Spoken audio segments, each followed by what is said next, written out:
Hi friends, என் பேர் சதீஷ்குமார். ஒரு சில பேர் என்னை பற்றி தெரிஞ்சுக்கலாம், ஒரு சில பேர் என்னை பற்றி தெரியாமல் இருக்கலாம். என்னோடய நேட்டிவ் பிளேஸ் இந்த ஆம்பூர். சென்னையில் ஒரு பேட் கம்பெனியில் மேலே ஒர்க் பண்ணிட்டுருக்கேன். ரைட், என்னை பற்றி மட்டும் போதும். நான் இந்த சேனலில் பர்டிகுலர் சேனல் லாஸ்ட் 1 இயராக ஒரு சில 100 பாட்டு நான் அப்லோட் பண்ணியிருக்கோன்னு நினைக்கிறேன். அஃப்கோர்ஸ் அது சும்மா ஜாலிக்காக நான் பண்ணிட்டு இருந்த விஷயங்கள் அவ்வளோதான். அது சப்ஸ்கிரிப்ஷனுக்காகவோ இல்லை மற்ற விஷயங்களுக்காகவோ எதுவுமே கிடையாது. நான் வச்சேன் பிடிச்சி சுமாராக பாடுவோம், அவ்வளோதான். என்னடா இதுக்காக நான் எஸ்பிபியா மெலிசன் அது மாதிரி யாரும் நினைக்காது.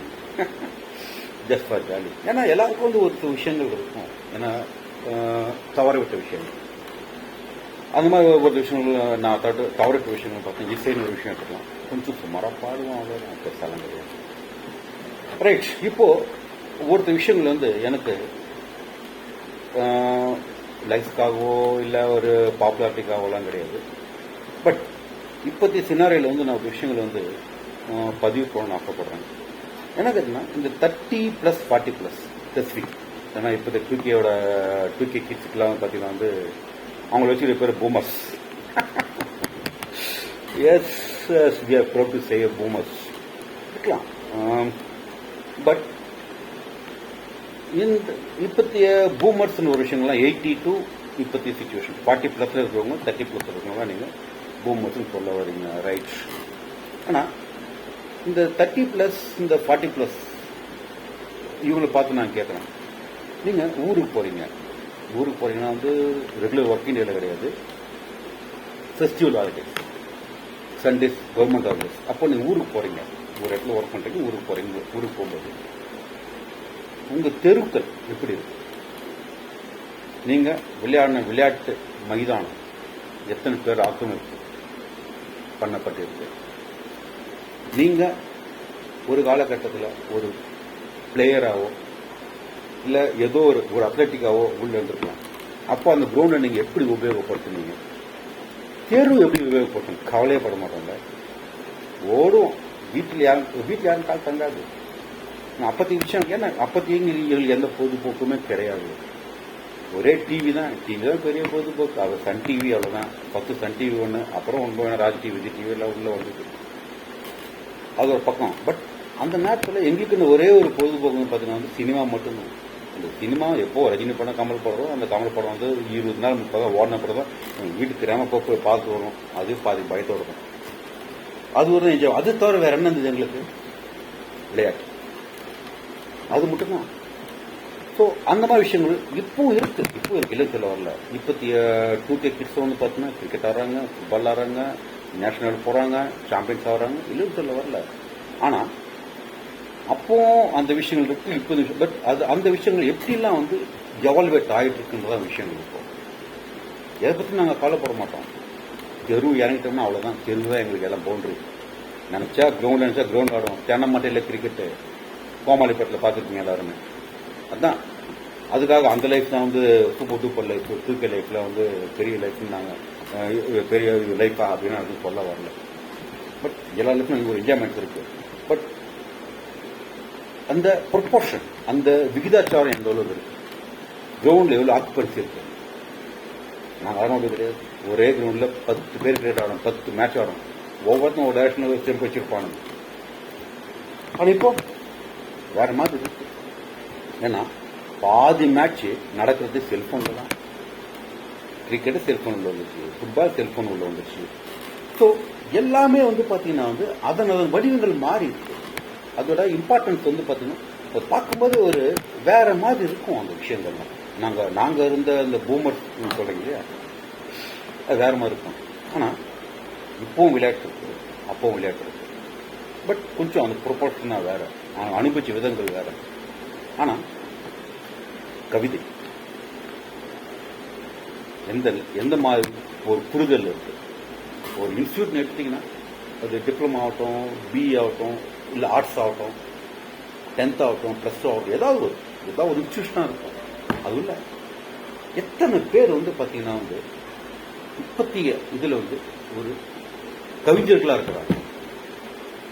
நாங்கள் இருக்கும்போதெல்லாம் அது கிடையாது. கிளாஸ் ஒரு கவிஞர் இருப்பான். தெரிக்கும் அவன் இறந்ததில்லை. அதுக்காக நான் இதுக்காக என்ன பேர் வைரமுத்து வாடா அப்படின்னு தூக்கி எல்லாம் கேட்காதீங்க.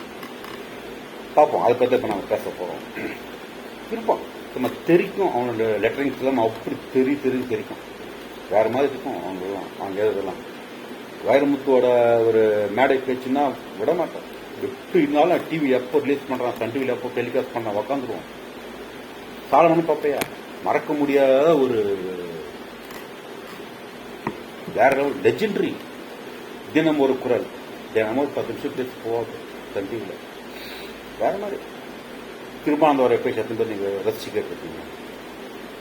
அரசியலில் காளிமுத்து பேச்சு அத்தனை பேர் இறங்கி எல்லாரும் கலைஞர் கலைஞரையே ஒரு மிகப்பெரிய ஆளுமை தான், இல்லைன்னு சொல்ல முடியாது. அதையும் தான் எத்தனை பேர் பேச்சு கலைஞரோட பேச்சு நீங்கள் இறங்கி கேள்வி. காளிமுத்துன்னு ஒருத்தர் இந்த அதிமுக தெரியும், அவரோட பேச்சு அத்தனை விரும்பி கேட்டிருக்கீங்க. அதெல்லாம் வேற அவ்வளோ அருமையாக இருக்கும், அவ்வளோ கவிதைத்தனமாக இருக்கும் அந்த பேச்சுலாம். ஸோ நாங்கள் இருந்து அனுபவிச்சு சந்தோஷமாக இருந்த ஒரு வாழ்க்கை, கவிதையில் ஒரு வாழ்க்கை.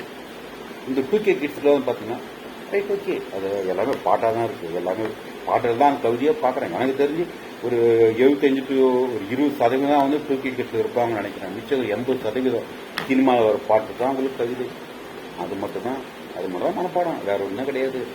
அது வந்து கண்ணழகா காத்தழகா பாட்டாக இருந்தாலும் சரி, அர்த்தமே இல்லாமல் வரும் இல்லையா, இஷ்டத்துக்கு ஒரு சில வார்த்தைகள்லாம் போட்டு அந்த மாதிரி ஏதோ ஒன்று மேஜிக்கோட அந்த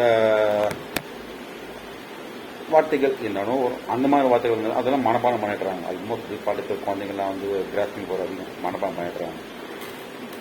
ஸோ 2K கிட்ஸுக்கு ஆல்மோஸ்ட் 30+, 40+, 2 பேருமே வந்து உங்களோட பழைய நினைவுகளை நீங்கள் கொண்டு வரலாம், கண்டிப்பாக கொண்டு வரலாம். என்னோட விஷயம் வந்து பார்த்தீங்கன்னா ரொம்ப சிம்பிள். அதுக்காக மிகப்பெரிய கவிஞர்லாம் கிடையாது. பட் உங்களால் கண்டிப்பாக அனுபவிச்சு எப்படி இது மிஸ் பண்ணிட்டேன் அப்படி யோசிக்கிற ஒரு விஷயங்கள் தான் வந்து இந்த ஒரு விஷயம். போவோமா?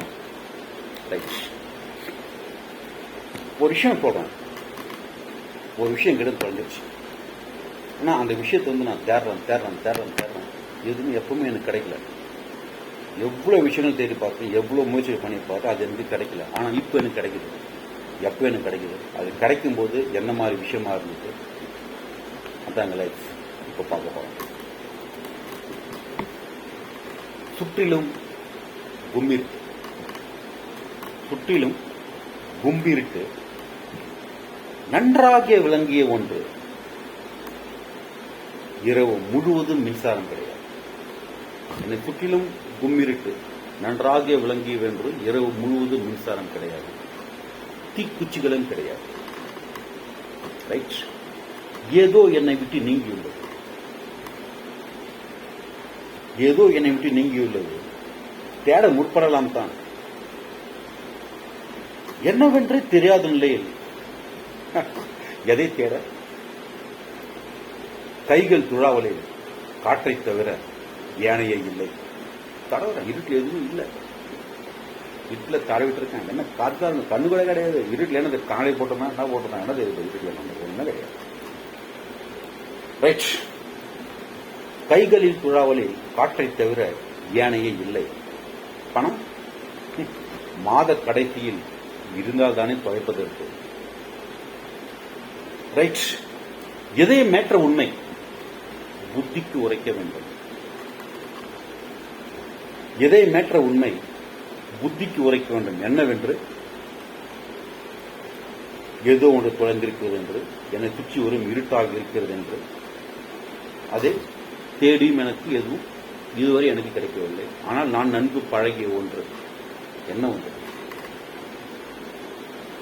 வெளியிருட்டு புத்திக்கும் இதயத்திற்கும் துடுப்பாட்ட தொலைந்ததை மட்டுமே உணர முடிந்து பொருள் தெரியாமல் இரவு கழிய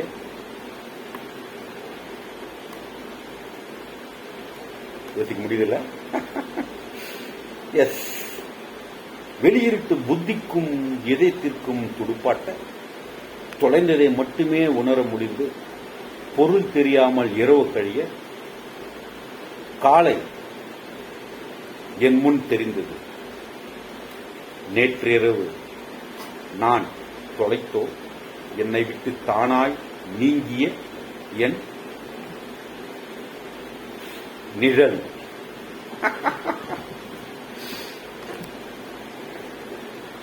யோசிக்க தோணுதுல? ரொம்ப சிம்பிள். என்னோட நிழல் எனக்கு தொலைஞ்சிருக்கு. அதை நான் விடி தெரிவிருக்கேன். என் நேரில் நான் தொலைச்சுன்ற ஒரு விஷயமே தெரியாம காலில் தான் நான் எனக்கு கிடைக்கும். இதுதான் வாழ்க்கையில் நிறைய விஷயங்கள் இப்படி தான். நம்மளுக்கு அது எப்போ தொலைஞ்சு போயிருக்கு, என்ன தொலைஞ்சிருக்கு நமக்கு எதுவுமே தெரியாது. ஒரு பர்டிகுலர் செஷன் வரும்போது அது நமக்கு நிறைய சர்ப்ரைஸ் கொடுக்கும். இப்போ அது கவிதை வழியில் படிக்கலாமா? சுற்றிலும் கும்பிரிட்டு நன்றாக விளங்கிய ஒன்று, இரவு முழுவதும் மின்சாரம் கிடையாது, தீக்குச்சிகளும் கிடையாது, ஏதோ என்னை விட்டு நீங்கியுள்ளது. தேட முற்படலாம் தான். என்னவென்றே தெரியாத நிலையில் எதை தேட? கைகள் துழாவலில் காற்றை தவிர ஏனைய இல்லை. பணம் மாத கடைசி இருந்தால் தானே தொலைய. இதயம் ஏற்ற உண்மை புத்திக்கு உரைக்க வேண்டும். வெளியிட்டு புத்திக்கு மிதைத்திருக்கும் துடுப்பாட்ட தொலைந்ததை மட்டுமே உணர முடிந்து பொருள் தெரியாமல் இரவு கழிய காலை என் முன் தெரிந்தது. நேற்றிரவு நான் தொலைத்தோ என்னை விட்டு தானாய் நீங்கிய என் நிழல். குட். ஸோ இது உங்களுக்கு பிடிச்சிருந்ததுன்னா தாராளமாக கமெண்ட் பண்ணலாம். பிடிக்கலன்னா விட்டுங்க. வெல்கம். Just jolly. இது ஒரு பப்ளிசிட்டிக்காவோ இல்லை ஜஸ்ட் எனக்கு ப்ரொமோட் பண்ணிட்டுக்காவோ கிடையாது. தொலைச்ச விஷயங்கள் எவ்வளோ நம்ம தொலைச்சிருக்கோம் நம்ம லைஃப்பில், கொஞ்சம் என்ஜாய் பண்ணலாமே. ஸோ உங்களோட கமெண்ட்ஸ் தான் என்னோட அடுத்த விஷயங்களுக்கு அடுத்த வீடியோவுக்கு. எஸ். See you. Bye.